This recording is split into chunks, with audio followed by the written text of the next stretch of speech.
Sir उस वक्त है तो पता नहीं, मुझे याद नहीं है किसी इसलिए कहते हैं इंची टेप साथ रख के जाना चाहिए।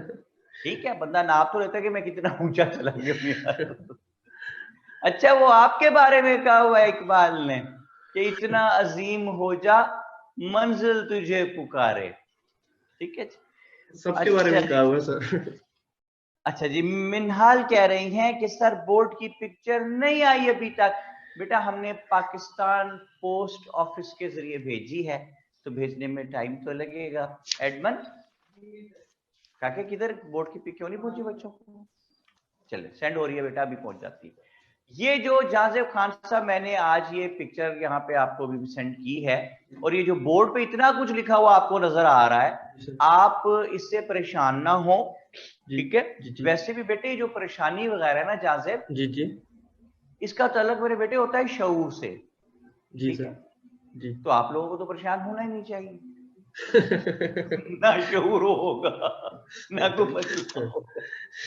अच्छा नहीं, आई एम सॉरी जी, मैं वैसे बेटे मजाक कर रहा हूँ। जो आदमी जमीन से 300-400 फुट ऊंचा उड़ सकता है तो वो शऊर तो रखता है ना। अच्छा जाजिब, कैसा लगता है वहां में जाके? सर बड़ा अच्छा लगा था, बहुत अच्छा एक्सपीरियंस था सर। तो वही रहना था। वो सर बस इवेंचुअली नीचे आना ही था सर, ऊपर कोई जगह नहीं थी रहने की। वरना ऊपर रह पड़ते आप, है ना? बिल्कुल। अच्छा, दिल तो सर यही कर रहा था। हम बाबर कहते हैं सर टीसीएस के जरिए भेज दे। टीसीएस कैसे कर देते? कासिम उस्मान साहब सख्त बोर हो रहे हैं जी। हैं जी, कासिम उस्मान बोर हो रहा है अभी बड़ा सख्त। कहता है यार देखो टाइम जाया हो रहा है, मैंने टाइम पाए चीजें जो मैंने जिंदगी में कभी जाया नहीं किया। और ये ऐसी मजाक में मेरे जैसे अहम आदमी का टाइम जाया कर रहे हैं। सॉरी कासिम उस्मान, अपना फोकस ठीक कर यार कैमरे का, सिर्फ आपका माथा नजर आ रहा है। अच्छा, कासिम उस्मान साहब को पता ही नहीं कि उनकी वीडियो ऑन है, उसने फौरन सारी चीजों पे लानत भेजी, पहले उसने वीडियो पहले ध्यान रखिए। अच्छा जी, तो अच्छा वो इस बात पे परेशानी हो रही है, मुझे कैसे पता चल रहा है वो क्या कर रहा है? मैंने जब वीडियो को बताया फिर कासिम साहब को पता चला कि वीडियो ऑन नहीं। ओके जी, कासिम उस्मान का yes sir I did no. अच्छा पता था आपको, तो फिर बंद क्यों करती भाई?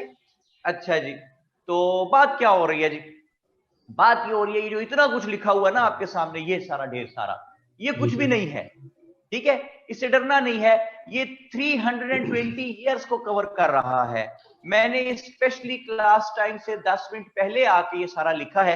हालांकि आपके पास ये पेज नंबर 11 पे रिटर्न है।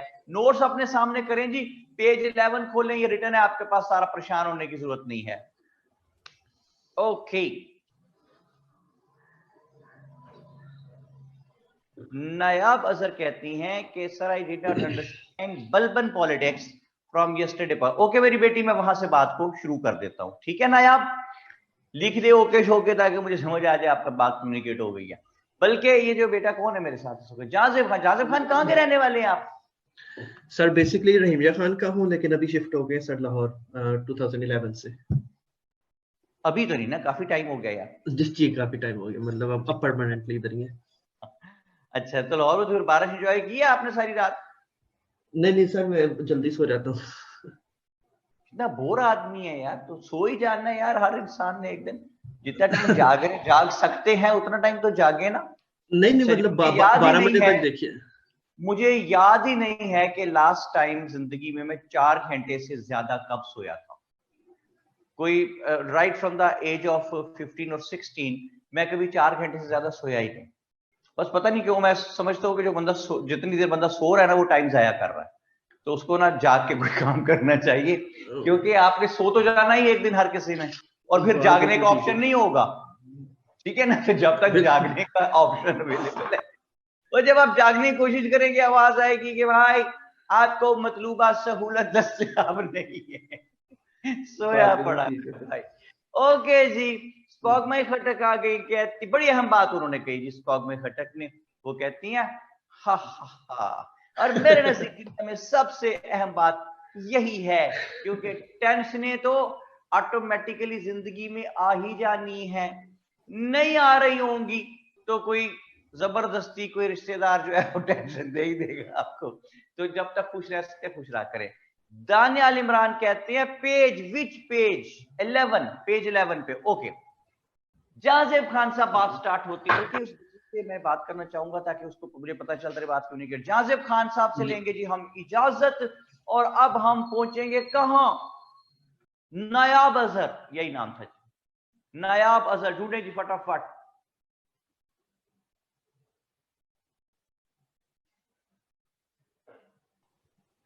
हेलो, अस्सलाम वालेकुम। वालेकुम अस्सलाम। बेटा कैसी हैं नायाब, आप ठीक हैं? मैं ठीक, आप ठीक हैं? या I am fine, thank you. Nayab नाराज है किसी बात पे? बड़े गुस्से से थोड़ा थोड़ा, जी मैं ठीक हूँ, बस जी मैं ठीक हूँ, चले आप बताएं, आप ठीक हैं? है इतना मुखसर बोलती है। अच्छा जी, नायाब मैं वहां से बात शुरू करने लगा हूं जहां से आपने बात पूछी है कि बलबन की पॉलिटिक्स आपको समझ नहीं आई, यही बात थी जी? जी जी, वो बगरा अली, महमूद अली, बगरा अली कौन था? बगरा खान, सॉरी। जी जी, अपनी तरफ से बंदा भी बदल दिया उसमें। बगरा खान है। अच्छा ये देखें, यहां तक बात पहुंची थी कि गयासुद्दीन बलबन सुल्तान बन गया था। गयासुद्दीन बलबन ने अपनी मदद के लिए बुलाया किसको? पहले मदद से छोड़े, गयासुद्दीन बलबन की पॉलिटिक्स क्या है? पॉलिटिक्स उसकी ये है गयासुद्दीन बलबन की कि सुल्तान का फादर इन लॉ बन गया है, और जब सुल्तान फौत हुआ तो गयासुद्दीन बलबन खुद सुल्तान बन जाता है, और जब खुद सुल्तान बन जाता है दो इसके बेटे हैं, एक का नाम है बगरा खान, एक का नाम है मोहम्मद अली। जो बगरा खान है वो डिसोबीडियंट है, बाप का गुस्ताख है, वो बाप से एक दिन लड़ा और अपना जो बेटा था 4-5 साल का काका बेटा मुइजुद्दीन केकूबाद उसका नाम था, वो भी अपने बाप को कहने लगा, यानी उस बच्चे के दादा को, कि दादा दादा ही संभाले इसे, मैं जा रहा हूं यहां से। तो वो वहां से लड़के चला गया और बंगाल जाके बंगाल का चीफ बन के बैठ गया। नायाब यहां तक बात क्लियर है? जी जी। अब दूसरे बेटे की तरफ आते हैं, Mohammad Ali. He was very obedient, और वो he used to follow the directions given by his father, और वो हमेशा मंगोल्स जो इन्वेड करते थे उनसे लड़ता था, और उनसे लड़ने के दौरान बहुत सी जंगें हुई। एक दफा जंग में 1285 इट वाज, ही डाइड। जब वो मर गया तो गयासुद्दीन बलबन को बहुत दुख हुआ, and he went in trauma, बहुत दुखी रहने लग गया हर वक्त। उसने एडमिनिस्ट्रेटिव अफेयर्स की टेक केयर करने के लिए अपने एक दोस्त को बुलाया, whose name was Jalaluddin Firoz. यहां तक बात समझ आ गई नायाब? जी जी सर।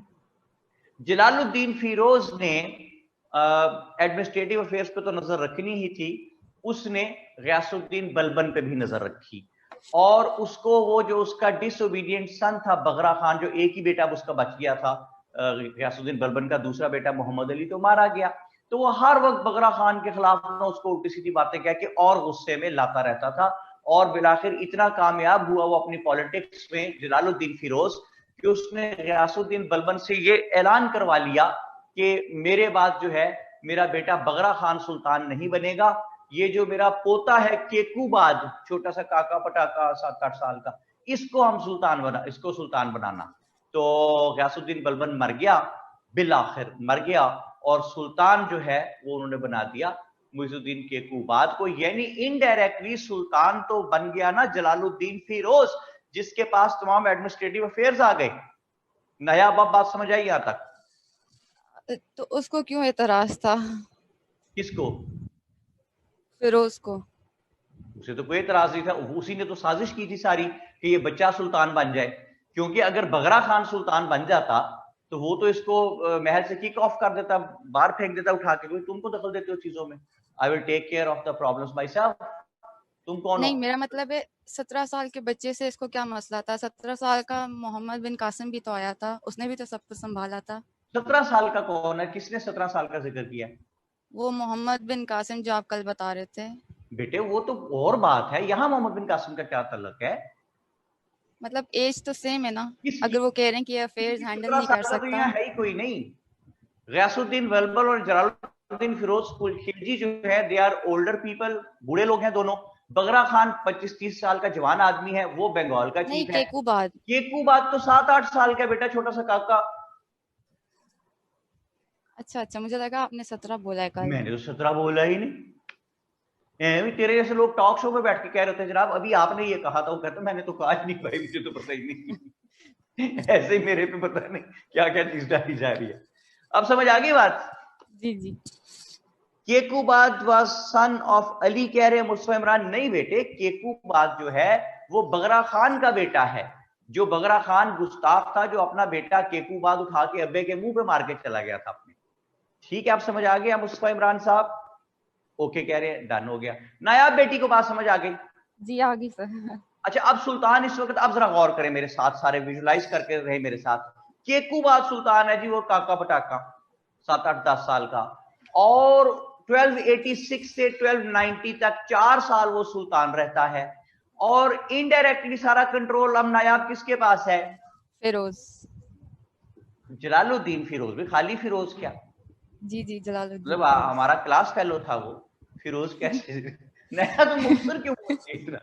पूरी बात किया तो बेला था बोलने का है। चलो, जितना आप मुख्तर बोलती है, somewhere somehow some person is going to become prosperous and क्या कहते हैं, blessed person, जिसकी बीवी बहुत कम बोला करेगी। ठीक है, अच्छा जी। अच्छा, फिरोज जो था ना बेटे, फिरोज से भी छोटा कर उसे, फरी था ना जो, ठीक है। कौन था? है नायाब, कौन था भाई? जलालुद्दीन फिरोज। जलालुद्दीन फिरोज। अच्छा, लेकिन हसन अहमद कह रहे हैं उसका नाम था रोजी। फिरोज से ना, फिरोज से फिरोजी कर दो यार, फिर उसको ब्लू कलर का कर देते उसको। ओके जी, बात ये बनी कि जो जलालुद्दीन फिरोज था, इसने बहुत ही क्रोकड आदमी था। इसने क्या किया कि वो बच्चा सुल्तान बनाया हुआ केकूबाद, उसको ड्रंक रखते थे। 8-10-11 साल का बच्चा, वो बिल्कुल ही बदहोश होता था। हर वक्त उससे ना, इन्होंने देखा जलालुद्दीन फिरोज वगैरह ने कि यार ये जो फौज का सरबराह है ना हसन अहमद, ये बड़ा लॉयल है सुल्तान का। यार हसन अहमद लिखना देना भाई, मैंने आपके क्लास वालों का नाम लेके मिसाल दी है। लिख लो जी, हसन था वहां पे। अच्छा जी, उससे फौज का सरबराह बड़ा लॉयल है सुल्तान का, ये सुल्तान के खिलाफ कोई एक्ट होने नहीं देगा। तो उससे सुल्तान ड्रंक है, उससे फैसला करा दिया, लिखवा दिया कि जनाब ये सुल्तान, ये जो फौज का सरबराह है ना, ये आपको कत्ल करके खुद सुल्तान बनना चाहता है, तो आप इससे पहले कि ये कत्ल करे, आप इसको फारग करवा दें यहाँ से। इस तरह उन्होंने हर जगह से 4 साल में सुल्तान के लॉयल बंदे हटवा दिए, और अपने अहम दोस्त, जो लॉयल लोग दोस्त थे अपने, इनके फिरोज खिलजी वगैरह के, वो इन्होंने रखवा दिए। नया बेटा, ये बात समझ आ गई? जी जी। और जब हर तरफ इनका होल्ड बन गया, तो इन्होंने केकूबाद को उठा के रिवर गैंजेस में फेंक दिया। क्लियर होगी जी बात? जी सर। जी सर। और इस तरह जलालुद्दीन फिरोज खिलजी बन गया सुल्तान, and he lead the foundation of Khilji dynasty. 1290 से 1321 तक ये रहती है। ये जो पूरी स्लेव डायनेस्टी हमने पढ़ी है, 84 इयर्स तक का इसका रूल है, 1206 से 1290 तक। अहम आदमी, अगर आप ये पिक पे गौर करें जो मैंने आपको सेंड करवाई है, कुतुबुद्दीन ऐबक मैंने ग्रीन कलर से लिखा है जानबूझ के, ताकि आपको याद रहे कि ये एक अहम आदमी है पॉजिटिव सेंस में। ग्रीन लिख दिया मैंने इसको। डन है जी? नया ओके? जी जी सर। ये कुतुबुद्दीन ऐबक से लेके मुइजुद्दीन केकूबाद तक 10 रूलर्स हैं। ये 10 के 10 रूलर्स जो हैं भाई, ये नूरुल हुदा क्या कह रही सर नोट्स में नोबल्स। हाँ मेरे बेटे, ये जो 40s है ना, इनको नोबल्स कहते हैं, बल्कि इनको कहते हैं टर्क नोबल्स। तुर्कमानिस्तान से आए थे ना, TURK, टर्क नोबल्स। नोबल्स यानी हायर अथॉरिटीज के लोग, टर्क नोबल्स तुर्कमानिस्तान के। नूरुल हुदा लिख दे ओके, अगर बात समझ आ गई है तो। ओके, तो बात क्या बनी भाई? जलालुद्दीन फिरोज, ये 84 इयर्स जो हैं, the rule remained in the hands of the Muslims। Mohammad Ahmed कहते हैं कौन से रिवर में थ्रो किया था? River Ganges. अच्छा जी, गंगा कह लेना आप। तो भाई मैं क्या कह रहा हूं, 84 इयर्स का रूल स्लेव डायनेस्टी का। इन 84 years में whether they were practicing Muslims or they were not practicing Muslims, the rulers were I'm talking about. But one thing is sure, that the rule remained in the hands of the Muslims, and the people who were preaching Islam, they got an open opportunity to preach Islam everywhere. The religious people, the literary people, the missionaries, They kept on preaching Islam openly, and people kept on embracing Islam in great numbers. And in this manner, not overnight, but with the passage of time, Islam did not only remain intact, rather it kept on enhancing, which proved vital in the later stages of the political history of the subcontinent, when the movement of Pakistan took place, when people like Jinnah and Iqbal claimed that by all canons of the international community, Muslims were a nation, and Muslims were a different nation, and Muslims were a separate nation. And Iqbal said that the northwestern present-day Pakistan and northeastern present-day Bangladesh Muslim majority areas should be consolidated to form independent states. नया अब ये बात समझ आ जी गई sir, आपको? आ गई। ये importance है इन 84 इयर्स की, जो स्लेव डायनेस्टी के 84 इयर्स लिखे हुए हैं, ये इंपॉर्टेंस है इनकी। और कुतुबुद्दीन ऐबक की क्या इंपॉर्टेंस है? चीजों को याद करना नहीं है, याद रखना है। कुतुबुद्दीन ऐबक की क्या इंपॉर्टेंस है? ये इंपॉर्टेंस है कि ही was the first ever person who took Islam to the northeastern part of the subcontinent, which is present-day Bangladesh, and he was the first ever person who laid the foundation here of first Islamic state. नया clear होगी बात? जी sir. अब बात पहुंची Khilji dynasty पे। Jalaluddin Firoz Khilji was the one who laid the foundation of Khilji dynasty. 1290 में इसकी बुनियाद रखता है। 1290 से 1296 तक वो यहाँ पे सुल्तान रहता है। जलालुद्दीन फिरोज खिलजी ने, क्योंकि he betrayed the सुल्तान, मुइजुद्दीन केकूबाद को मरवा दिया, इसने फेंक दिया दरिया में और खुद सुल्तान बन बैठा। That's why दिल्ली के लोग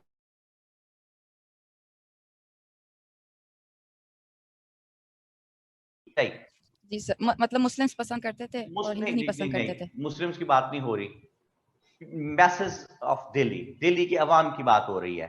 it has got nothing to do with Hindus और द मुस्लिम्स। ये बस लोग इसको, दिल्ली के लोग नापसंद करते थे दो तीन वजूहात पे। एक तो वजह ये थी कि इसने हमारे सुल्तान को बिट्रे किया और खुद सुल्तान बन, इसलिए नापसंद करते थे। वो कहते थे कि ये छोटी जात का अफगान है। जात पात को हम लोग तो कंसिडर कभी नहीं करते, उस जमाने में लोग कह रहे थे। अफगानिस्तान का एक गांव था छोटा सा, उसका नाम था खिलिज, KHILIJ, खिलिज। तो ये उस मुनासबत से इसको कहते थे जलालुद्दीन फिरोज खिलजी। नया आप समझ आ गई बात? जी सर। तो यहाँ के लोग कहते थे कि ये फ्रॉडिया, मिस्टर फ्रॉडिये। इस पे गाना भी बना था बड़ा मशहूर, पता नहीं आपने सुना के नहीं? आप सुना हुआ गाना मिस्टर फ्रॉडिये? नहीं सुना हुआ? नेट पे लगा के सुनना, बड़े मजे का गाना, शहजाद राय ने गाया हुआ। अच्छा जी, जनरल नॉलेज अपनी ठीक रखा करें, IQ लेवल ठीक रखा करें। ओके जी, तो नया आपने पहले क्या पढ़ा हुआ है? एकेडमिक बैकग्राउंड क्या आपका? बिजनेस स्टडीज कैनेट से। बिजनेस स्टडीज कैनेट से? जी ऐसे ही? जी। अच्छा बेटे, पेपर में लंबा लिख लेती हो सवाल का जवाब कि इतना छोटा सही बस? नहीं, मुझे do you feel that without having the distinguished and valuable services of Sir Syed Ahmad Khan, Muslims would not have been able to get the modern education? तो आप जवाब 20 नंबर के सवाल के जवाब में आप तो बेटे सिर्फ खाली यस लिख के आएंगे। यस है ना आप कि वहां लिख लोगी पूरा?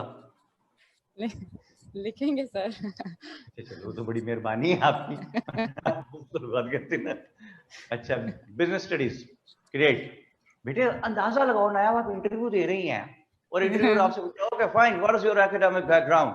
आप कहती हैं बिजनेस स्टडीज, ग्रेट। इतना गुस्सा? फिर बेटे मैंने तो कुछ कहा ही नहीं आपको, है भी इतना गुस्सा? कोई एहतियातन नहीं जी, वो मैं वापस लेता हूँ स्टेटमेंट, वो खुश नसीब आदमी वाली। सर तो और क्या बोलूं? भी बात करो। बिजनेस एजुकेशन हासिल की हुई है, आपका business education from Kinnaird college Lahore, business law Kinnaird. हो महाराज साथ बेटे, तू पास मोजर रखा कर, जो सवाल करे उसको जवाब देके साथ गोली भी मार देता। इतना गुस्सा जी? अच्छा चलिए जी, हम डर गए भाई बहुत, मैं तो कमजोर दिल का आदमी जी, मैं पहले ही बहुत डरता हूँ। अच्छा जी, तो नया कहानी समझ आ गई सारी। नया आपको ये पता चल गया कि ये दिल्ली के लोग नापसंद क्यों करते थे जलालुद्दीन फिरोज खिलजी को? क्योंकि वो नीच जात का था। नीच जात का नहीं था, छोटी जात का था। नीच कहां से आके, शूद्र था वो। शूद्र थोड़ा ही था, नीच जात का कैसे हो गया? अच्छा, बोली बोली तो बहुत अच्छा करती है बेटे, थोड़ा बोल तू, थोड़ा सा बोला कर, ज्यादा बोली तो तूने पूरा जलालुद्दीन फिरोज खिलजी नीच जात का कर दिया। अच्छा ना यार, बड़ी बड़ी बात है बेटा, मर्जी आपकी। वो ऐसे शाह साहब कह रहे हैं बद जात था जी वो। जलालुद्दीन फिरोज खिलजी की तो आज शामत ले आए आप लोग भाई। ओके जी, एक छोटी जात का अफगान था, खिलिज गांव का रहने वाला था, इसलिए यहाँ के लोग उसे नापसंद करते थे। That is why Jalaluddin Firoz Khilji was the only one who did not have, who was not having his seat in Delhi. Instead, he ruled India from a small place, Kilokhri, Kilokhi, Kilokhri. स्पॉगमाई खटक कहती हैं वर खिलजीज अफगान। यस, जलालुद्दीन फिरोज खिलजी, मैंने आपको बताया खिलिज एक गांव है अफगानिस्तान में, ये वहां से आए थे, तो दैट इज वाई खिलिज से इनको खिलजी कहा जाता था। ठीक है स्पॉगमाई खटक। लेकिन जो बंदे इनके यहां आके पैदा हुए इंडिया में, वो तो इंडियंस ही है ना, वो तो खिलिज के नहीं है, लेकिन वैसे नाम की मुनासिबत से साथ वो लगाई जाते हैं। Sir can you repeat the name of the place he ruled from? या किलोखड़ी, मारिया रेशम किलोखड़ी, के आई, भाई मारिया रेशम उसने सवाल पूछा है, किलोखड़ी जगह का नाम है, KILOKHRI, Kilokhri. Okay, Jalaluddin Firoz Khilji. Jalaluddin Firoz Khilji, when he got the reins of power, he was 70 years old. Jalaluddin Firoz Khilji was, or he was a very able person. Jalaluddin Firoz Khilji was. काम 6 साल हुकूमत करता है, 1290 से 1296 तक। इसके time में जो मंगोल्स थे, they kept on invading, and every time he managed to suppress the invasions of Mongols. ये भी बात समझ आ गई ना आप? जी सर। ओके, तो 1296 तक ये रहा। हुआ क्या, इसका दौर बिल्कुल ठीक चल रहा था। काम खराब यहां से हुआ कि इसने अपने एक भतीजे को बुलाया जिसका नाम था अलाउद्दीन खिलजी। इस भतीजे को इसने अपना दामाद भी बना लिया और स्टेट ऑफ अवध का इसको गवर्नर, एक स्टेट का गवर्नर भी बना दिया Alauddin Khilji. Repeat, Mongols partner, Mongols part, हाँ जी सभा कह रही, मंगोल्स वहां इन्वेड करते थे ना सब कॉन्टिनेंट में बेटा, तो उसको हर दफा इसकी फौज जो थी जलालुद्दीन फिरोज खिलजी की, उनकी इन्वेजन्स को सप्रेस कर देती थी, उनको भगा देती थी, इंडिया पे कब्जा नहीं करने देते थे उन्हें। ठीक है सबा खान, क्लियर होगी बात? लेख दो क्लियर है। ओके, बात आगे चलती है कि जलालुद्दीन फिरोज खिलजी ने अपने भतीजे अलाउद्दीन खिलजी को बुला। मोहम्मद अमीर हमजा क्या कहते हैं? यार बात करने दो sir. Just a question, were the Mongols still in control of Lahore and sultan during? नहीं जी नहीं, उनसे वो रूल छीन लेते थे, वो चले चले जाते थे, फिर कब्जा करते थे किसी इलाके में, फिर वो छुड़ा लिया जाता था, जस्ट लाइक दैट। ओके, तो बात क्या बनी जी? बात ये बन रही है भाई कि जलालुद्दीन फिरोज खिलजी ने अपने भतीजे अलाउद्दीन खिलजी को बुलाया, उसको एक स्टेट का गवर्नर बनाया और उसने अपनी बेटी की उससे शादी भी कर दी। हाँ जी, जहां से बहुत अहम बात कर रहे हैं, कहते हैं कि सर पद्मावती मूवी में कौन सा खिलजी है? अलाउद्दीन खिलजी है। लेकिन प्लीज मेरी एक रिक्वेस्ट है कि अगर आप लोगों ने पद्मावत मूवी जो है वो देख रखी है, प्लीज जेन से उसको झटक दे।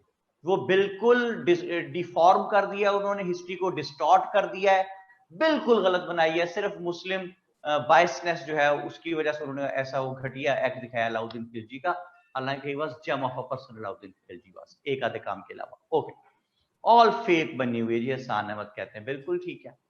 अच्छा जी, तो अलाउद्दीन खिलजी जो है वो एक स्टेट का गवर्नर भी है और साथ वो इसका क्या रिश्ते में क्या लगता है नायाब, इसका वो भतीजा भतीजा और सन इन लॉ। नहीं देखे, क्योंकि दो थे ना, भतीजा भी था और सन इन लॉ भी था, तो नायाब ने एक बताने पे जो है वो इत्तेफाक किया, उसने ज्यादा नहीं बोलना, बस एक बताऊंगी और वो है भतीजा। अच्छा नायाब ठीक है जी। जी जी जी। ओके।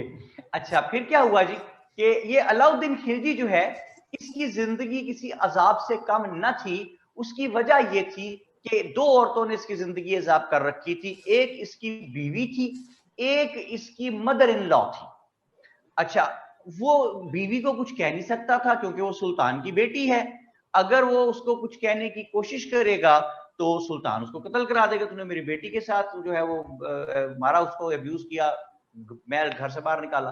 और मदर इन लॉ तो खैर उसको किसी सुल्तान की बीवी होने की जरूरत ही नहीं है, ये मदर इन लॉ को तो वैसे ही आप कुछ नहीं कह सकते भाई।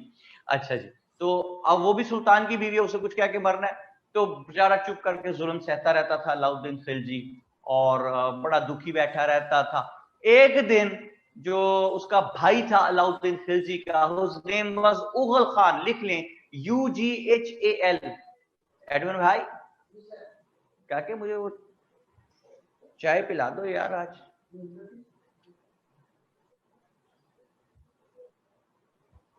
चीनी ना होने के बराबर डालनी है, चीनी नहीं डालनी, ठीक।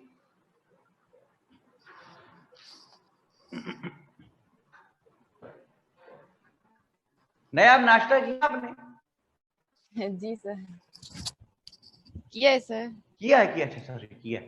तो नया आप कहीं जॉब करती हैं? नहीं सर, अभी तो बस ग्रेजुएट हुई है, वो भी अभी डिग्री कंप्लीट नहीं हुई। अच्छा डिग्री अभी कंप्लीट नहीं हुई, तो लाहौर की रहने वाली हैं आप? जी वेरी गुड वेरी गुड। अच्छा जी, तो नया यहाँ तक मेरी बेटी कहानी समझ आ रही है आपको सारी? जी आ गई। अलाउद्दीन खिलजी का भाई आ गया जी उगल खान, UGHUL, उगल खान। उगल खान ने कहा कि अलाउद्दीन पायन पायन, उसे क्या कहता है, पायन पायन, आप इतने उदास क्यों बैठे हैं? उसने कहा यार जिंदगी अजाब बन गई है, ये दोनों औरतें आती जाती मुझे जलील करती हैं, मैं कुछ कह भी नहीं सकता, मेरी बीवी जो है वो सुल्तान की बेटी है, और जो मेरी मदर इन लॉ है, सास है, वो सुल्तान की बीवी है, तो जिंदगी अपनी जो इस दौर से गुजरी गालिब, हम भी क्या याद करेंगे कि खुदा रखते थे। तो उगल खान ने कहा भाईजान इसका तो बड़ा आसान हल है। उसने कहा क्या हल है?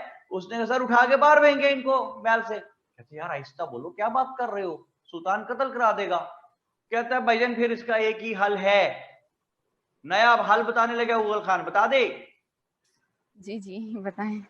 हल ये उगल खान ने बताया कि उसने कहा अलाउद्दीन पायन, इसका हल यही है कि आप सुल्तान से ज्यादा अमीर हो जाएं ताकि हमें सुल्तान का डर खत्म हो जाए। उसने कहा यार सुल्तान से ज्यादा अमीर कोई कैसे हो सकता है, क्या बात करते हो? उसने कहा जनाब मैं बताता हूं, एक जगह है दीवागढ़ी, DEEWAGRI, दीवागढ़ी, लेकिन हम उसको इंग्लिश में लिखेंगे दीवागरी। उसने कहा जनाब यहाँ बेशुमार दौलत है, हीरे जवाहरात और अशरफिया दिरम व्हाटएवर, आप बस कब्जा करने की करे, कोई खास फौज भी नहीं उनकी। तो अलाउद्दीन खिलजी ने कहा कि यार जो जलालुद्दीन फिरोज खिलजी है सुल्तान, वो कभी इजाजत नहीं देगा हमला करने की। तो उसने कहा भोले बादशाह सुल्तान से पूछता ही कौन है, हम खुद ही अटैक कर देंगे, बादशाह सुल्तान को पता नहीं चलने देंगे, महल की केबल मैं कटवा दूंगा और मजे से हम अटैक कर देंगे। नहीं आप समझ आ गई बात? सर ये दीवागिरी किसकी ओनरशिप में थी जगह? कहाँ? इंडिया में था, इनके अंडर ही था।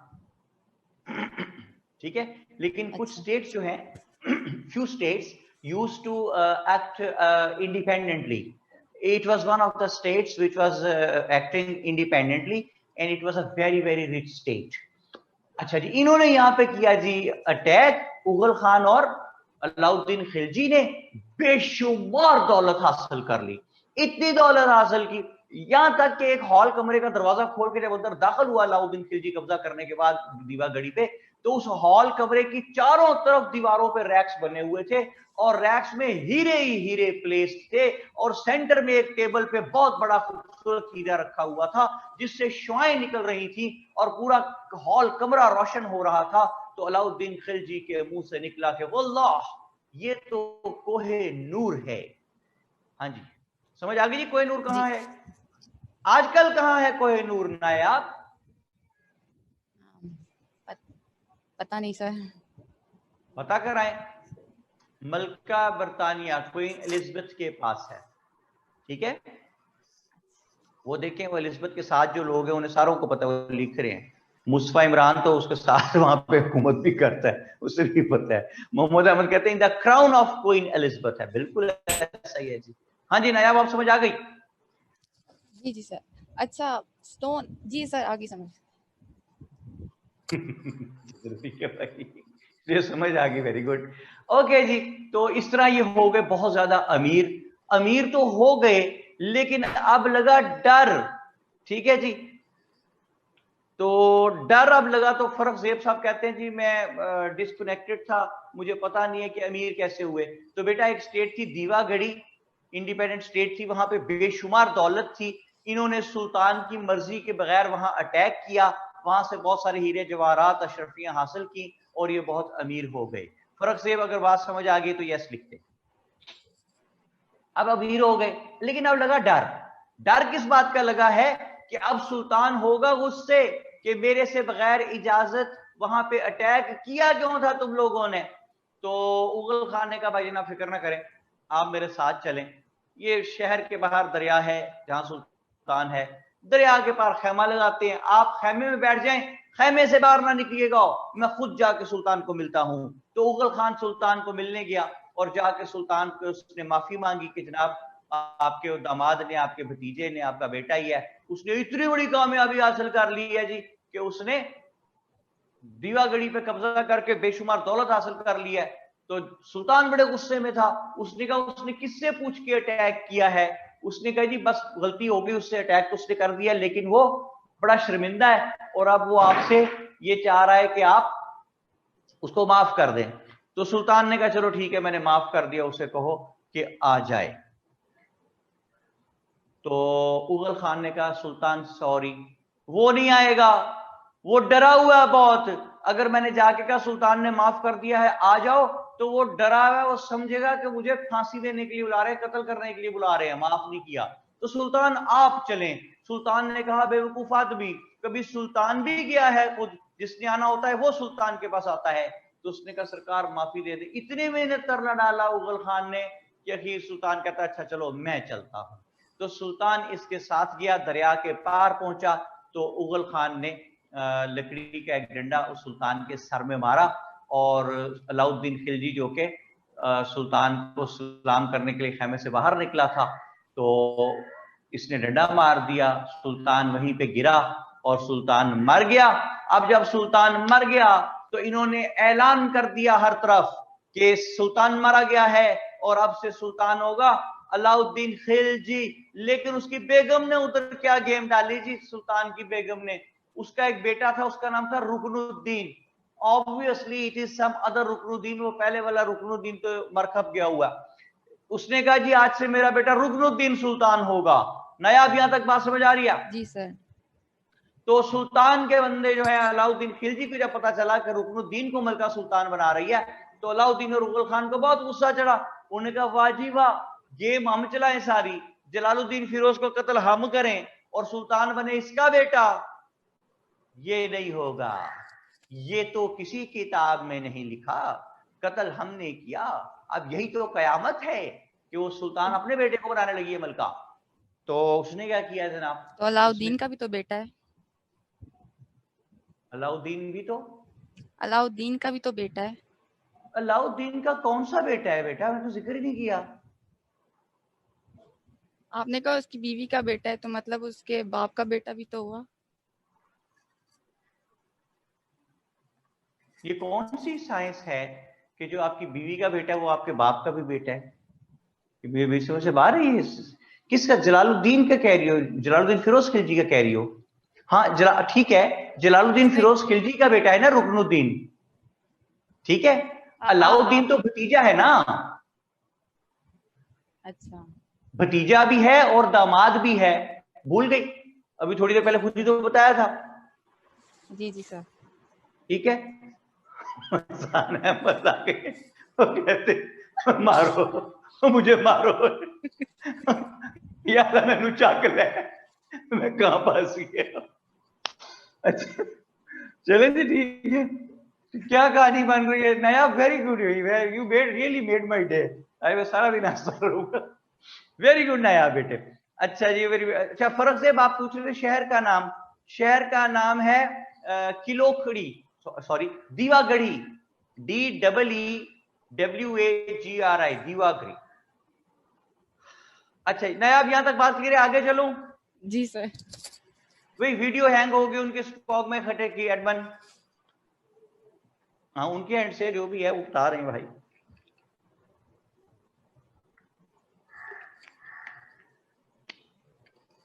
अच्छा जी उगल खान को इसने अलाउद्दीन खिलजी ने कहा कि भाई वो उसको सुल्तान बनाने लगे, रुकनुद्दीन को, मेरे उसको साले को, ब्रदर इन लॉ को, इसको कत्ल कर दे। तो उगल खान भागा जनाब कत्ल करने के लिए। और रुकनुद्दीन को पता चला कि उगल खान कत्ल करते आ रहा है, बड़ा बहादुर था, डर गए, भागे दोनों, ये उसके पीछे भागा उगल खान दोनों के। वो ये यहाँ से नई मोटरवे जो बनी है ना वहां से निकल गए वो मुल्तान की तरफ, ये भी उनके पीछे पीछे गया। और जनाब he followed them like a guided missile.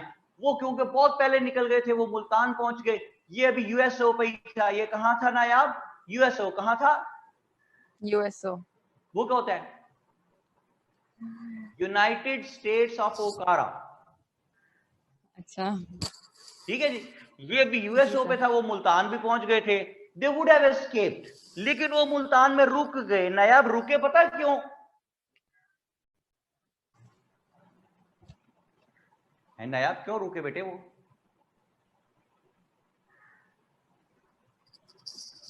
Sir आपको मेरी आवाज आ रही है? जी आ रही है, आप बोलेंगी तो आवाज आएगी। आपकी वीडियो पॉज हो गई थी। हाफिज का मुल्तानी सोन हलवा खाने के लिए रुक गए। ठीक है जी। और जब वो रुक गए तो ये ऊपर से पहुंच गया उगल खान, और इसने उनको जब कत्ल करने लगा तो उस लड़के ने, रुकनुद्दीन ने कहा भाई मेरी आखिरी ख्वाहिश तो पूरी कर दो। उसने क्या है? उसने कहा माई बाप ये हाफिज का मुल्तानी काजू वाला सोन हलवा मुझे पूरा खाने दो। उसने पूरा खाया और फिर उगल खान ने उसको कत्ल कर दिया। नया आवाज आ रही है? बात समझ आ गई? जी सर। ओके तो इस तरह वो दोनों मारे गए और फिर अलाउद्दीन कंपैटिटर मज़े से 1296 लेके 1316 तक 20 साल हुकूमत करता रहा। इन 20 सालों में Alauddin Khilji did wonders. He was a gem of a person in real sense, Alauddin Khilji was। इसने यहाँ पे ट्रेडर्स को रजिस्टर किया अलाउद्दीन खिलजी ने। इसने यहाँ वाइन पे पाबंदी लगाई अलाउद्दीन खिलजी ने। इसने यहाँ सेक्शन 144 आजकल का जो है सोशल गैदरिंग पे पाबंदी लगाई इसने अलाउद्दीन खिलजी ने। सोशल गैदरिंग कहता है ना करो, कोरोना के दिन है। ये कौन कहता था नायाब? खिलजी, सॉरी अलाउद्दीन खिलजी कहता था। देखिए उसका विजन उस जमाने में कि सोशल गैदरिंग पे पाबंदी लगाओ, क्योंकि लोग इकट्ठे होंगे तो हुकूमत के खिलाफ साजिश करेंगे ना। अच्छा जी मोहम्मद अहमद वो बड़े परेशान है जी। मोहम्मद अहमद वो पूछ रहे हैं कि रुकनुद्दीन का क्या रिलेशन था अलाउद्दीन खिलजी से। तो उसका हाँ ये मुझे भी रिलेशन नहीं समझ आ रही सर। ये वो है, वो उसकी बेगम का भाई था ना बेटा, साला, ब्रदर इन लॉ। ठीक है नया बता तो दो अगर समझ आ गई। ठीक है सर। मोहम्मद उस्मान असलम कहते हैं why he did not allowed social gathering, why he did not allow, never use second form of the verb twice Usman, never ever. अच्छा sir mistaken called him his son before, मैंने कहा उसका बेटा Ruknuddin. Sir you mistaken called him his son before, Ruknuddin को मैंने अलाउद्दीन का बेटा कह दिया? मैं पागल हूं? मलका का बेटा है भाई, जिसने मलका ने कहा कि आज से मेरा बेटा सुल्तान होगा। तो अलाउद्दीन खिलजी को गुस्सा चढ़ा कि सुल्तान को कत्ल मैं करूं जलालुद्दीन फिरोज खिलजी को, और सुल्तान मलका अपने बेटे को बना दे। ये कहा था भाई। एमी मेरे पे इल्जाम लगा सर तुम आपने कहा था। हाँ मैंने कोई नहीं कहा, खबरदार मेरे खाते में लगा बात डाल दिया आपने। ओके तो क्या हुआ भाई? मुझे भुला देते उसकी बात कहाँ पे पहुंचा था जी? नायाब कहाँ पहुंचा था? Social gathering, no social gathering. The policies by शाबाश। Alauddin. सोशल गैदरिंग पे पाबंदी लगाई, ट्रेडर्स को रजिस्टर कराया, उसने यहाँ पे लैंड सर्वे सिस्टम शुरू करवाया। उसने कहा ये नहीं कि ऐवी आंखें बंद करके हर किसी पे टैक्स लगा दो, पहले उसकी लैंड का सर्वे करो, वो लैंड से क्या काम ले रहा है, फिर उस पे टैक्स लगाओ। इस तरह अलाउद्दीन खिलजी ने यहाँ पे हॉर्स ब्रांडिंग स्टार्ट करवाई। हॉर्स ब्रांडिंग, ये जो पिक आपके पास आई है इसमें ये जो खाली जगह है इसकी मैं पॉलिसीज बता रहा हूँ अलाउद्दीन खिलजी की, कि 1316 से 1296 से 1316 तक ये रहा, ये काम ये करता रहा। इसके दौर में मंगोल्स ने बहुत दफा इन्वेड किया, every time their invasions were suppressed. और इसका एक जो कमांडर था फौज का, उसका नाम था जफर खान।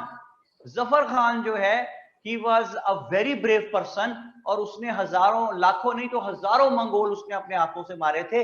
आज तक मंगोल्स की हिस्ट्री में जफर खान का नाम बतौर टेरर इस्तेमाल होता है। और जफर खान जो है 1299 में 2 लाख मंगोल आ गए। कितने मंगोल आ गए नायाब? 2 लाख। 2 लाख। और दिल्ली का मुहासरा करके बैठे, जाते थे, बल्कि शाम को तो डीजे बुलाते, जितने मंगोल वाले जितना दूजे जो कौमा ने फिर बहुत पिटना, ये गाते थे बैठ के वहां पे। नया ठीक बात है ये? जी जी जी ठीक है। इतनी लंबी बात का जवाब दिया जी, बात खत्म हो गई यहाँ पे। ठीक है, मैं एक शो कंडक्ट कर रहा था, वो लाइव शो था, 1 आवर का था, और फारूक जमीर साहब उसमें एक हमारे एक्टर होते थे पुराने, अब बहुत हो गए, वो तशरीफ लाए थे। तो हमने उनको पूछा कि फारूक जमीर साहब, अब 1 घंटा लाइव गुजारना it's hell of a time.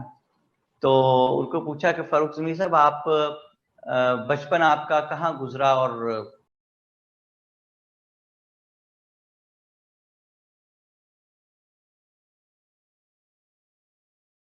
आगे मुझे कत्ल कर देंगे।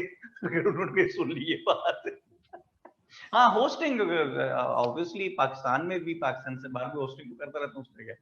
अच्छा जी, नहीं रेडियो नहीं उस्मान असलम साहब किया मैंने कभी, पता नहीं रेडियो मुझे उलझन होती है कि यार इसमें बंदा नजर तो आ नहीं रही है क्या।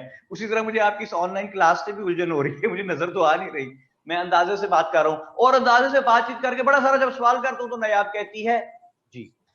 ठीक है। नया ये बात समझ आ रही है आपको? मुझे आपकी पंजाबी समझ नहीं आई थी, इसलिए मैंने कहा था सोच के। पंजाबी तो मैंने बोली ही नहीं बेटे, पंजाबी कब बोली मैंने? पंजाबी तो बोली नहीं सर मैंने। मुझे नहीं पता, मुझे क्या क्या मुझे बातें आपकी हर बात उल्टी क्यों, हर बात उल्टी क्यों समझ आ रही है? क्या कर रही हो नया? मैंने तो पंजाबी बोली ही नहीं। कभी कहती हो जी आपने कह दिया जी कि वो मोहम्मद बिन कासिम यहाँ आया हुआ था 17 साल का था, मैंने तो आज कासिम का जिक्र ही नहीं किया। अच्छा, सुनहरा कहती है वो जो मंगोल सॉन्ग था, भाई वो मंगोल सॉन्ग नहीं था मेरे बेटे, वो आप लोगों का सॉन्ग है, आप लोगों ने बनाया हुआ है आजकल, कि जितना वही इमरान खान जितना दूजियां जमाता फिर बहुत पिटना, मेरा कोई उसमें कसूर नहीं है भाई। अच्छा जी, तो बात कहां तक पहुंची?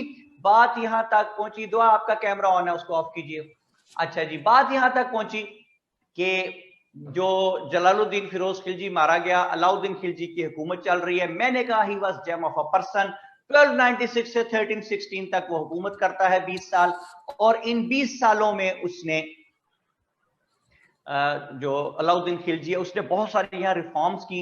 हॉर्स ब्रांडिंग करवाता था। देखिए फौज के घोड़े होते थे महंगे, लोग महंगे दामों वो घोड़ा बेच के सस्ता घोड़ा खरीद के वहां खड़े कर देते थे। नंबर ऑफ हॉर्सेस पूरे रहते थे, लेकिन वो करप्शन हो रही थी इस तरह। तो वो उसने हॉर्स ब्रांडिंग स्टार्ट कर दी। रॉयल स्टैंप एक इनोवेट करवाई जो कि फौज के घोड़ों पे लगती थी, ताकि पता चले कि फौज का घोड़ा ना खरीद सके। तो बहुत सी उसकी इनोवेशन थी अलाउद्दीन खिलजी की। अलाउद्दीन खिलजी 1316 के नजदीक जाता जाता बीमार हो गया। नायाब बेटी ने बहुत देर बात की है जी मेरे से, उसे बातें भी आपको राइट लेफ्ट की समझ आनी शुरू हो गई। मैं कुछ कहता हूँ कुछ समझती है। तो नायाब बेटी से लेते हैं जी इजाजत। ठीक है नायाब जी, खुदा हाफिज सर। अच्छा, यानी मैंने कहा नायाब बेटी से लेते हैं इजाजत, कहती खुदा हाफिज। ठीक है। ये इतना शॉर्ट हैंड में बात करती है। ओके ना बेटा, खुदा हाफिज, गुड, सलामत रहो, खुश रहो। और बात कराएं आप जी मेरी किससे? आगा फरहान अली साहब से बात कराएं। कल बात नहीं हुई, आगा साहब से नाराज हो रहे होंगे। अमीर हमजा कहते हैं मेरे से बात कराएं। अमीर हमजा आपसे बात करते हैं, आपका माइक नहीं चलता। जुनैरा बतूल कहती है sir in which year 2 lakh Mongol try to invade Delhi. एक तो मेरे बेटी जुनैरा इसको कहेंगे 200,000 जब लिखेंगे। 2 लाख लिखना ना बजाते खुद एक वो नजर आता है कि बंदे को समझ नहीं है। 200,000 मंगोल्स, और वो था 1299। ओके, हाँ जी, लाइन पे आ गए आगा साहब। अस्सलाम वालेकुम सर। वालेकुम आगा साहब, क्या हाल है जनाब? ठीक ठाक सर, आप सुनाए खैरियत से? I am fine, thank you. Agha साहब अपनी डीपी लगा दें, ज़ियारत ही हो जाए करे आगा साहब। सर डीपी छोड़े, आप बस पास करा दें। ये कौन सा असूल निकाला है भाई? मैं कैसे पास करा दूंगा भाई? पास बस में की पढ़ेंगे चाबी सर। तेरे पास है। ऐसा ही है सर। अच्छा, जलालुद्दीन फिरोज खिलजी मरा। अलाउद्दीन खिलजी के अब 1316 आ गया। अलाउद्दीन खिलजी बिकेम सिक, बीमार हो गया, और इसने अपने एक दोस्त को बुलाया। His name was Malik Kafur. याद रखें, अलाउद्दीन खिलजी ने मलिक काफूर को बुलाया और उसे कहने लगा, काफूर मैं बीमार हूं, try to take care of all the administrative affairs, administrative affairs पर नजर रखो। और साथ उसने कहा, काफूर मुझे अपनी बीवी पे और बड़े बेटे खिजर खान पे शक है कि ये मेरे खिलाफ साजिश करते हैं, इन पे भी नजर रख। समझ आ गई जनाब बात आगा साहब? Yes sir. मलिक काफूर ने मलका पे और बड़े बेटे खिजर खान पे तो नजर रखनी ही थी, उसने अलाउद्दीन खिलजी पे भी नजर रख ली। और कहते हैं कि ही स्लो पॉइजन्ड अलाउद्दीन खिलजी। तो 1316 में जब अलाउद्दीन खिलजी फौत हो गया, तो क्या चाहिए जी मलिक काफूर को? किसको सुल्तान बनना चाहिए अब? मलिक काफूर को सर। क्यों यार, बड़े बेटे को खिजर खान सुल्तान बनेगा, मलिक काफूर को बनेगा? सर पता नहीं, शायद दरमियान में दामाद ना बन गया, कुछ पता नहीं होता सर। दामाद अभी नहीं बनाना है, अभी जबरदस्ती है कोई। वही ना सर। अच्छा जी, मलिक काफूर में बीइंग एडमिनिस्ट्रेटर, इसको चाहिए था कि जब अलाउद्दीन खिलजी फौत हो गया तो अलाउद्दीन खिलजी के बड़े बेटे खिजर खान को सुल्तान बना देता, लेकिन इसने उसको सुल्तान नहीं बनाया। लिखिए पेज पे, एक साइड पे 4 बेटों के नाम अलाउद्दीन खिलजी के। एक का नाम है खिजर खान, दूसरे का नाम है शादी खान,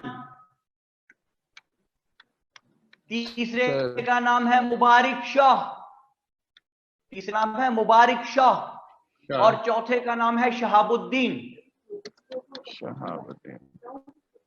अब ये जो तीनों ऊपर वाले लोग हैं, जो है खिजर खान, शादी खान और शहाबुद्दीन, ये मुबारक शाह, मुबारक शाह, इन तीनों को एक बॉक्स में डाल दें सर, और बॉक्स के आगे एरो लगा के, एरो के आगे लिखते हैं कि देवर यंग पीपल। ठीक है जी सर। अच्छा, जो शहाबुद्दीन है, ही वॉज अ माइनर, काका पटाका उसके आगे लिखते छोटा सा, ठीक है, बल्कि बना भी दे छोटा सा, ठीक है जी। अच्छा, इसने क्या किया, मलिक काफूर ने बजाय इसके ये जो सबसे ऊपर आपने बड़ा बेटा लिखा खिजर खान, उसको सुल्तान बनाता, इसने सोचा कि अगर मैंने बगरा खान को सुल्तान बना दिया तो वो तो पहले दिन ही मुझे उठा के महल से बाहर फेंक देगा, इसलिए मैं छोटे से बच्चे मुइजुद्दीन केकूबाद को सुल्तान बना देता हूं ताकि वो मेरे अंडर रहे और एक तरह से सुल्तान इनडायरेक्टली मैं ही रहूं। आगा साहब ये बात समझ आ रही है क्या कह रहा हूं? सर समझ आ गया बिल्कुल। देखें वो सारा सुलेमान कह रही है, नॉट बगरा। ये तो आप पुरानी बात कर रहे हैं, जलालुद्दीन फिरोज खिलजी की बात कर रहे हैं ना सर? तो क्यों कर रहा हूं सर? क्योंकि ये रिलेटेबल है ना, एनालिगस है। शाबाश, बिल्कुल, हिस्ट्री रिपीट्स इटसेल्फ। जिस तरह जलालुद्दीन फिरोज खिलजी ने बगरा खान को बड़े बेटे को सुल्तान नहीं बनाया था कि मुझे उठा के बाहर फेंक देगा, उसके पोते को सुल्तान बना दिया था, केकूबाद को बच्चे को, ताकि इनडायरेक्टली सुल्तान मैं ही रहूं। तो अब बात सुनिए, इसी तरह जो मलिक काफूर है उसने अलाउद्दीन खिलजी के बड़े बेटे बगरा खान को सुल्तान न बनाया, कि ये तो उठा के मुझे बाहर, बड़ा बेटा कौन था उसका, खिजर खान को सुल्तान ना बनाया, ये तो मुझे उठा के बाहर भेज देगा। उसने क्या किया, उसने खिजर खान को और शादी खान को गिरफ्तार कर लिया जी, ठीक है, और दोनों को आगरा के किले में ले जाके कैद कर दिया और दोनों की आंखें निकाल दी ताकि कहीं मेरे खिलाफ रिवॉल्ट करने के काबिल न रह जाएं।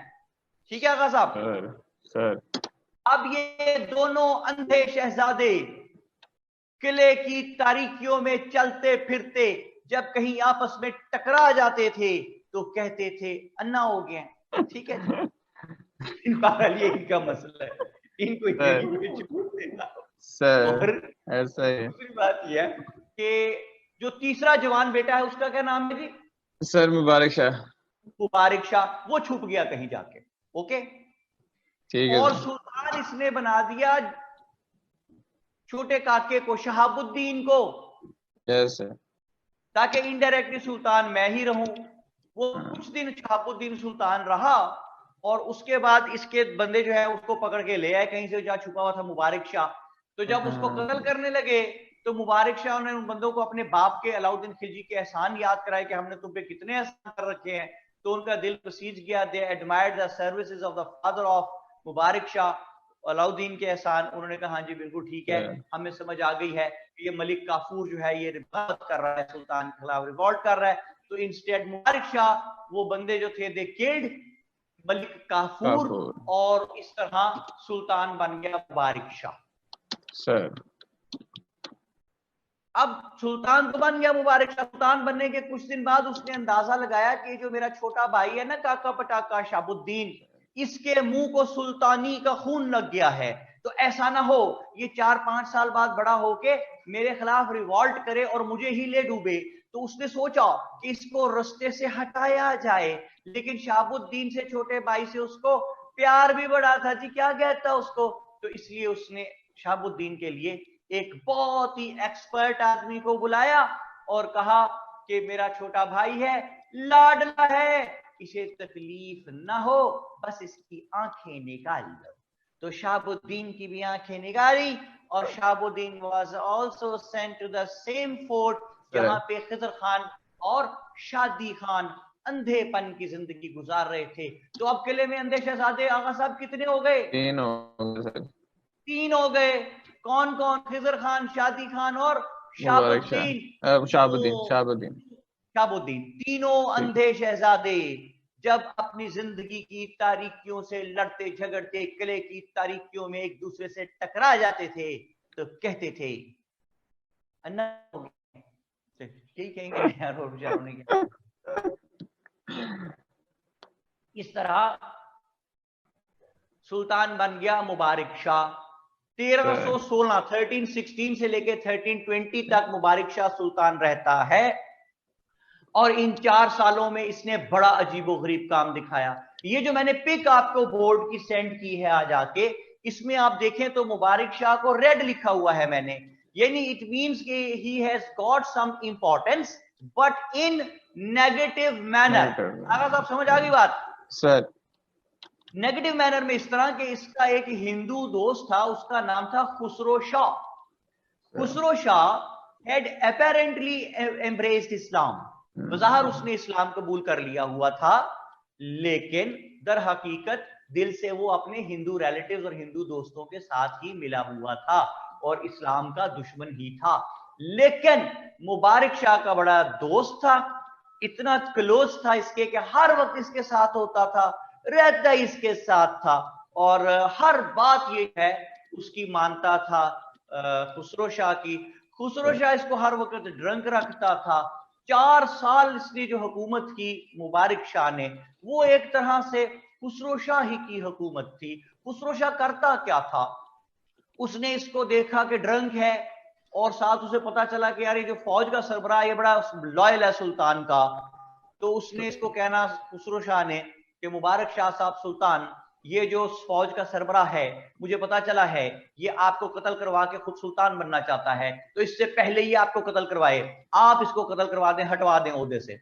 इस तरह करते करते आगा साहब 4 साल में उसने तमाम अहम ओहदों से मुसलमानों को हटा दिया और वहां सर। अपने हिंदू रिलेटिव्स अपॉइंट कर लिए। जब खुसरो शाह ने देखा कि हर तरफ उसका होल्ड बन चुका है तो उसने एक रात मुबारक शाह को कत्ल कर दिया and Khusro Shah became Sultan himself. 1320 it was. 1320 से लेके 1321 तक जो खुसरो शाह है ही रिमेन्ड द सुल्तान इन सब कॉन्टिनेंट। और खुसरो शाह ने इस एक साल में अलाउद्दीन खिलजी के जितने शहजादे शहजादियां भतीजे भतीजे जो भी बंदा उससे रिलेटेड था उसने इंडिस्क्रिमिनेटली उसको कत्ल करवा दिया। छोटा देखा ना बड़ा देखा, ना औरत देखी ना मर्द देखा, सबको कत्ल करवा दिया। खुसरो शाह ने इस एक साल के बीच में खुसरो शाह ने जहां जहां कहीं अहम ओहदों पे मुसलमान मौजूद थे उन सबको कत्ल करवा दिया। और ये 1 ईयर जो है 1320 से 1321 तक it is known as almost 1 year of Hindu rule. Almost 1 year of Hindu rule in subcontinent. 1320 से 1321 तक एक साल ये क्या कहलाता है? 1 year of Hindu rule. Punjab का जो गवर्नर था उन दिनों उसका नाम था Ghiyasuddin Tughlaq. Ghiyasuddin Tughlaq. Tughlaq was having a very close eye on the circumstances and he realized that that time was not far away when Khusro Shah would try to advance in some other areas as well and the rule would have been shifted completely from Muslims to the Hindus. ये बात समझ आ गई आपको?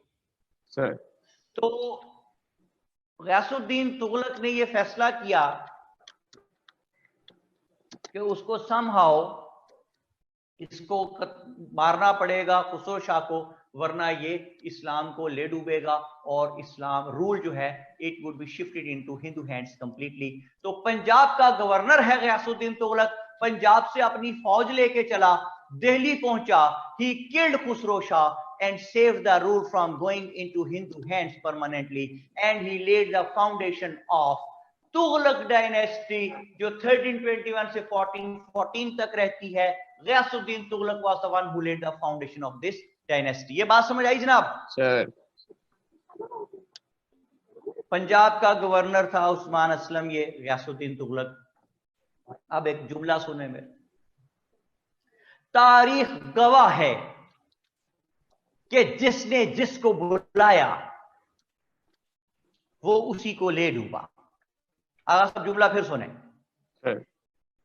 जिसने जिसको बुलाया वो उसी को ले डूबा। और कीजिएगा गुफ्तगू पे, गयासुद्दीन बलबन ने जलालुद्दीन फिरोज खिलजी को बुलाया, वो उसी को ले डूबा। जलालुद्दीन फिरोज खिलजी ने अलाउद्दीन खिलजी को बुलाया, वो उसी को ले डूबा। अलाउद्दीन खिलजी ने मलिक काफूर को बुलाया, वो उसी को ले डूबा। मुबारक शाह ने खुसरो शाह को बुलाया, वो उसी को ले डूबा। ये चेन यहां रुकता नहीं है। सिकंदर मिर्जा ने अय्यूब खान को बुलाया, वो उसी को ले डूबा। जुल्फकार अली भुट्टो ने जनरल ज़िया-उल-हक को बुलाया, वो उसी को ले डूबा।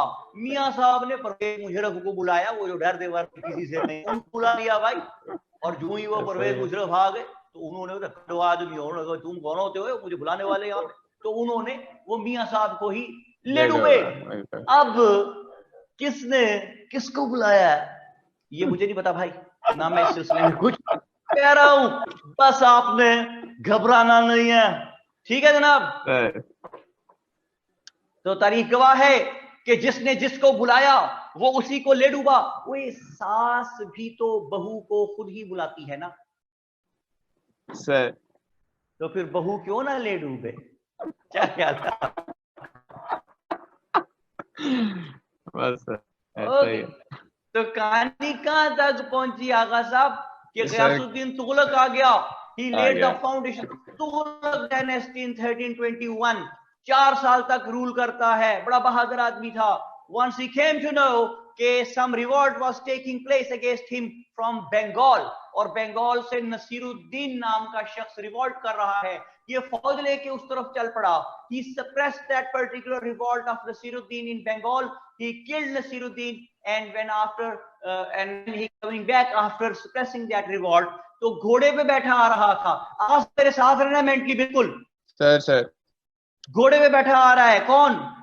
गयासुद्दीन तुगलक. और उसी घोड़े पे इसके पीछे बैठा हुआ है इसका बेटा प्रिंस जूना, JUNA, जूना, जो तारीख में असली नाम उसका है मोहम्मद बिन तुगलक. सर दोनों बाप बेटा एक ही घोड़े पे बैठे आ रहे हैं. अब मेरे साथ जरा विजुअलाइजेशन पावर को जगाएं.